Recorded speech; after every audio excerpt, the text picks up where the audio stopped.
സ്ത്രീകളിൽ കണ്ടുവരുന്ന പ്രധാന 3 ക്യാൻസറുകളാണ് ഒവേറിയൻ ക്യാൻസർ അഥവാ അണ്ഡാശയ ക്യാൻസർ, എൻഡോമെട്രിയൽ ക്യാൻസർ അഥവാ ഗർഭാശയ ക്യാൻസർ, സെർവൈക്കൽ ക്യാൻസർ അഥവാ ഗർഭാശയ മുഖഭാഗത്തിൽ വരുന്ന ക്യാൻസർ. ഇതിൽ സെർവൈക്കൽ ക്യാൻസർ കണ്ടുവരുന്നത് 45 മുതൽ 55 വയസ്സ് വരെ പ്രായമുള്ള സ്ത്രീകളിലും, ഓവറിയും എൻഡോമെട്രിയൽ ക്യാൻസർ കണ്ടുവരുന്നത് 55 മുതൽ 65 വയസ്സ് വരെ പ്രായമുള്ള സ്ത്രീകളിലുമാണ്. സെർവൈക്കൽ ക്യാൻസർ നമുക്ക് നേരത്തെ കണ്ടുപിടിക്കുന്നതിനായി സ്ക്രീനിങ് എന്നുള്ള പ്രക്രിയ നമ്മൾ ചെയ്യാറുണ്ട്.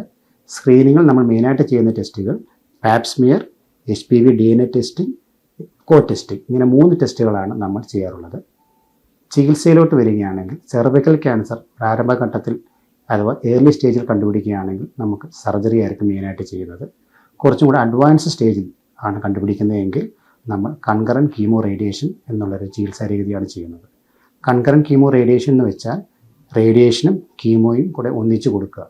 അതിനുശേഷം ഈ ചികിത്സയ്ക്ക് ശേഷം നമുക്ക് ബ്രേക്ക് തെറാപ്പി എന്ന് പറയുന്ന ഒരു ചികിത്സയും കൂടെ നമ്മൾ കൊടുക്കും, അതായത് ഉള്ളിലുള്ള റേഡിയേഷൻ.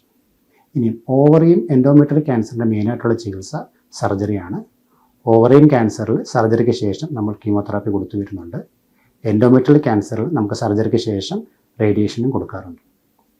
ഇപ്പോൾ പുതിയതായിട്ട് വരുന്ന ഇമ്മ്യൂണോതെറാപ്പി ചികിത്സാ രീതികളും ഈ 3 ക്യാൻസറുകൾക്കും നമ്മളിവിടെ ചെയ്തു വരുന്നുണ്ട്.